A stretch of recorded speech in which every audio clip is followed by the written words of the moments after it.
ወይ ሰው ዓለም ቢኖር ባይኖር ምንም የማይመስላቸው ሰዎችን ልዑል ለማጥፋት ይፈልጋሉ።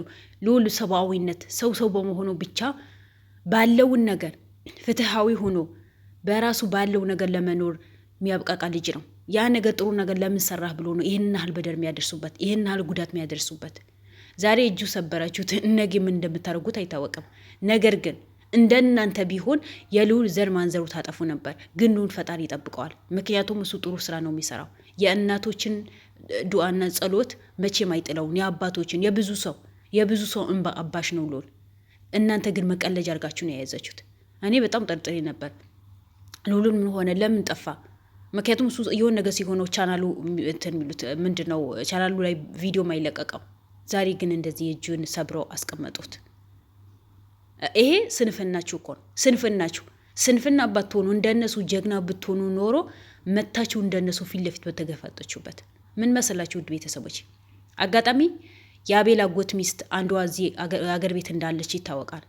እሷ ቤት ጥቆማ ተደርሶ ወደዛ በሄዱበት ነው የሆነ ሰው ልዑል እዛ እንደሚሄድ ነግረዋቸዋል። ምክንያቱም በልዑልና በአቤል ውስጥ ወሬ የሚያመላልሱ ሰዎችና መረጃ የሚያመላልሱ ሰዎች እንዳሉ ይታወቃል። በየጊዜ ብር ይከፈላቸውና ልዑልን ሆነ አቤልን ሆነ ብሩክን ሆነ ዘላለም ሆነ ለመሸጥ የሚሞክሩ ሰዎች የግል ከራሳቸው የሚሰሩ ሰዎች አሉ። እንደነሱ ብር ወዳጅ የሆኑ ግን ከነ ልዑል ደግሞ ለእውነት የቆሙ የሚያስበስሉ ሰዎች አሉ። መረጃ ደርሰዋቸው መሰለኝ መጀመሪያም ተዘጋጅተው ጠበቀዋቸው። ተዘጋጅተው ሆነ ብሎ ተደራጅተው ነው የጠብቋቸው። ልዑልን ሆነ ብሎ ገብቶ ግቢው ሲፈትሽ ነው ሌሎቹ ሌላ ቦታ ሲፈትሹ ምንም ሳይዘጋጁ ሰው የለም በማለት ነው ሳያቅ ከኋላ መጥቶ ለዛውም ጭንቅላቱ ሊሉት ነው ያሰቡት የነበረው። ምክንያቱም ሊገሉት ነው የሚሞክሩት ሁሌ። ግን እጁ ላይ ያረፈ ፌሮውን እጁ ላይ ያለፈ የአቤል አጎት ሚስት ደግሞ ከጓሮ ቤት አስመለጠዋት። ከጓሮ በኩል በር ነው ያስመለጠዋት። ዛሬ ያመለጠች ነገ አታመልጥም። ምክንያቱም ብዙዎቻቸው ተያዙ። እዛ ገሷ ቁጭ ብሎ የሚጠብቁ ሽንታሞች በሙሉ እንዳለ ስለተያዙ ለጊዜ ብር ይከፈላቸዋል፣ ያ ብር ያባብላቸዋል። በቃ የሰውን ህይወት ምንም አይመስላቸውም። ብቻ የዛሬ ደስታ እንሆን፣ ዛሬ ብቻ ብር እናገኝ፣ ዛሬ ብቻ ደስተኛ እንሆን። ነገ የሰው ህይወት የት ይደርሳል? እኔ ምን ላይ ይደርሳለሁ? ይሄ ነገር ወንጀል ነው እያዛለሁ ወይ አደጋ ላይ ይጥለኛል ወይ የሚባል አስተሳሰብ በጭራሽ የላቸውም። ብርና ብር ብቻ ነው የሚያስቡት። ምን አይነት ጭንቅላት እንደሆነ አላውቅም። እንግዲህ ሁላችንም ሰዎች ስንባል ፈጣሪ ፈጥሮ ነው የሚያመጣን። ግን የእነሱ ጭንቅላት ለምን ምን እንደሸፈነውና በብር እንዴት አድርገው እንደሸፈኑት ራሳቸው ነው የሚያውቁት። ለነገሩ ልብ ሲቆሽ እኮ ሙሉ አካላችን ነው የሚቆሸው። ልባችን ንጹህ ሲሆን እኮ ነው ምንም ነገር ቢሆን ሁሉ አካላታችን ንጹህ ይሆናል። ግን እነሱ ሁሌ በብር ነው የሚያመልኩት፣ ሁሌ በብር ነው የሚኖሩት። ዛሬ ልዑልን ጎዳችሁት እኮ ሺህ ልዑሎች እኮ አሉ፣ እጥፍ ድርብ የሚሰሩ እንደ ልዑል ጀግና አሉ። ልዑልን ብትመቱት ሌሎች ይሰራሉ። ይብላኝ ለእናንተ እንጂ ፈሪ ስለሆናችሁ ነው እንጂ ፈሪ በትሆኑ ኖሮ በልዑል ላይ ጥቃት ለማድረስ አትሞክሩ ነበር። ምክንያቱም እናንተ ልካችሁ ስለሚያሳያችሁ ልዑልን ለማጥፋት ሆነ ብላችሁ ትነሳላችሁ። ይሄ እኮ ስንፍና እኮ ነው እንጂ ወንድነት አይደለም ብታውቁ ኖሮ። ስለዚህ ውድ ቤተሰቦቼ ዛሬ ልዑል መጥተዋል። እንኳን ደስ አላችሁ። ያው አደጋ ቢደርስበትም እጁም ትንሽ ቢሰብሩትም ደህና ነኝ ብለዋል።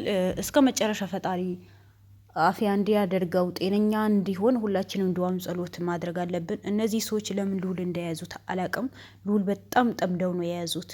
በጣም ጠምደው ይዘውታል። ምክንያታቸው ምን እንደሆነ አላቅም። የደረሰባቸው ነገር የለም። ብር አልቀማቸው፣ ንብረት አልቀማቸው፣ ውርሳቸው አልቀማቸው። ግን በየጊዜ ልዑልን ለማጥፋት ሆነ ብሎ ይነሳሉ። ለምን በዚህ ሁኔታ እንዳሰቡ አላቅም። እነሱ ራሳቸው ነው የሚያውቁት ችግራቸውም እንደሆነ ራሳቸው ነው የሚያውቁት። እሱ ምን የሚጠቀመው ነገር የለም። ብር ተከፍሎት አይደለም የሚሰራው። ለወገኔ ልቁም፣ ወገኖቼ መጎዳት የለባቸውም፣ ወገኖቼ ምንም መሆን የለባቸውም ብሎ ለወገኖቹ ስለሰራ ስለደከመ ስለሚለፋ ለምን ትለፋለህ? ለምን ትደክመለህ? ለምን እንደኛ ጭበርብረህ አትኖርም እኮ ነው የእነሱ አማርኛ። በቃ እንደዛ ነው ይመስለኛል የእነሱ አስተሳሰብ። ምክንያቱም አስተሳሰባቸው የወረደ ስለሆነ ጥሩ አስተሳሰብ ስለሌላቸው ብቻ እኔ ደስተኛ ነው ስለሌላ ሰው አያገባኝ የሚሉ ሰዎች ስለሆኑ ነው እንጂ በልዑል ስራ ላይ ሁሉ ሰው የሚደሰት ጀግና ነበር። ለምን አቤል እና ተዛ ቁጭ አድርጎ አውርተዋል እኮ ነው። ለምን ጉዴ አውጥቶታል። ይሄ ነገር ቢያደርገው እኮ የአቤል አጎት እኮ ነው። እዛ እንግሊዝ ሀገር ቁጭ ብሎ እዚህን ህዝብ ከህዝብ ጋር ያባላል። እናት ከልጇ ጋር እንድትባለና እናት ከልጇ ጋር ተጣልተው እንዲኖሩ ያደረገ ልዑልን ለማጥፋት እኮ ለእሱ ቀላል ነገር እኮ ነው። ምክንያቱም አያውቀውም፣ ልዑልን በምንም ነገር አያውቀውም። ያው የገዛ እህቱ አይደለም እንዴ ከልጇ ጋር ተጣልታ እንድትኖርና ተራርቆ እንዲኖር ያደረገው። የገዛ እህቱ እስር ቤት ገብታ በዚህ እድሜዋ ቤቷ ተከብራ በምትኖሩበት ሰዓት ወንጀል ውስጥ ከቶ እስር ቤት እንድታስር አደረጋት። ምንም ማያውቅ ልጇ አቤልን እስር ቤት እንዲበሰብስ ነው ያደረገው ነበረው።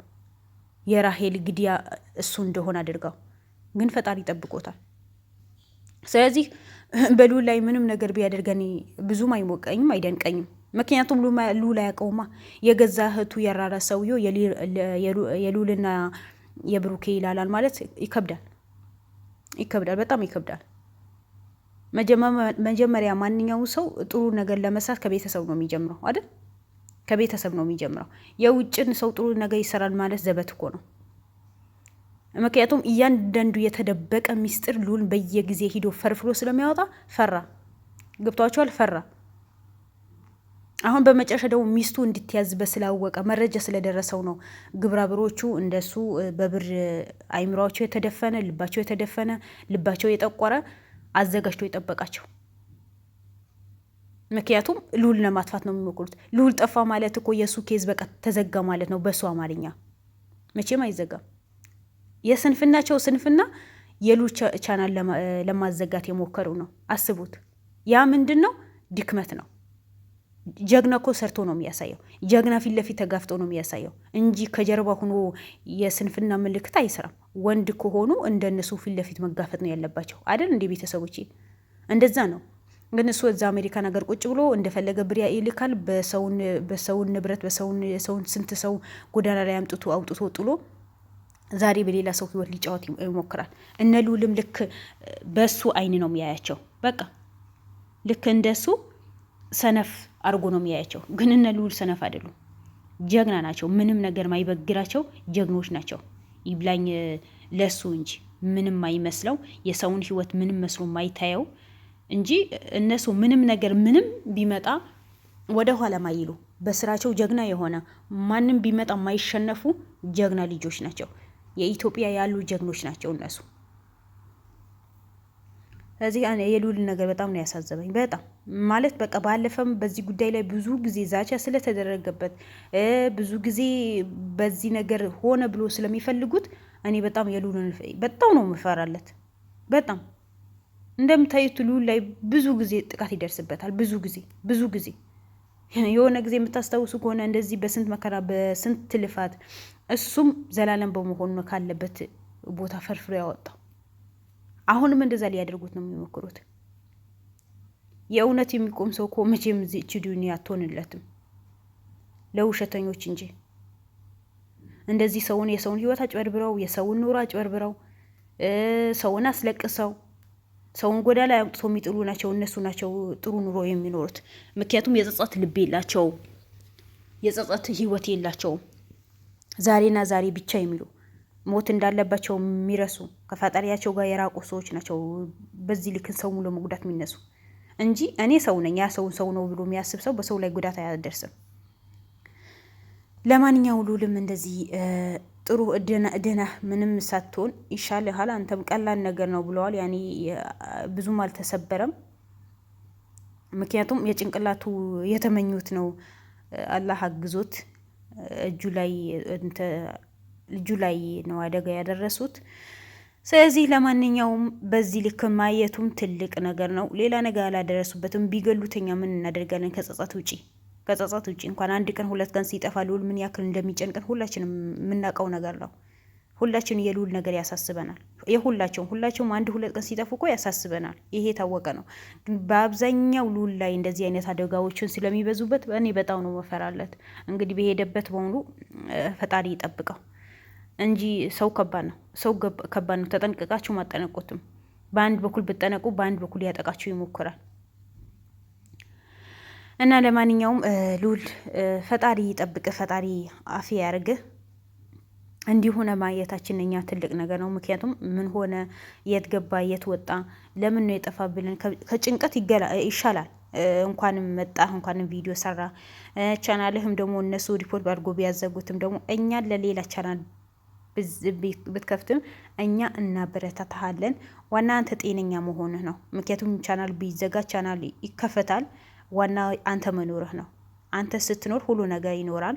አንተ ኑርልን፣ እድሜና ጤና ይስጥህ። ዋና የሚፈለገው እሱ ነው። አዎ እናንተ ጀግና ሆናችሁ መስራት ነው እንጂ ቻናል ያዘጉት። ምክንያቱም የስንፍና መልካት ነው። እነሱ ቻናል በቻናል ነው የሚያሸንፉት። ዋና እናንተ ጤናችሁ ጤነኛ መሆን ነው። እነዚህ ወንጀል የሚሰሩ ሰዎችን ደግሞ አሳልፋችሁ ለህግ ሰጥታችሁ ደስተኛ የምትሆንበት ጊዜ ቅርብ እንዲሆንላችሁ እርግጠኛ ነኝ። ውድ ቤተሰቦቼ አሁንም ቢሆን ለቤት አዲስ ከሆናችሁ የምትወዱኝ የምታከብሩኝ ላይክ፣ ሼር፣ ሰብስክራይብ ያደረጋችሁ አበረታቱኝ። ሰብስክራይብ አድርጉኝ ውድ ቤተሰቦቼ፣ እወዳችኋለሁ። በየጊዜ አዳዲስ ቪዲዮ ስለቅ እንዲመጣላችሁ ከፈለጋችሁ ሰብስክራይብ ያደርጋችሁ ተከታተሉኝ። ከሁሉ ነገር ነጻ ጽድት ያለ ቻናል ነው። ባይ ባይ። እወዳችኋለሁ።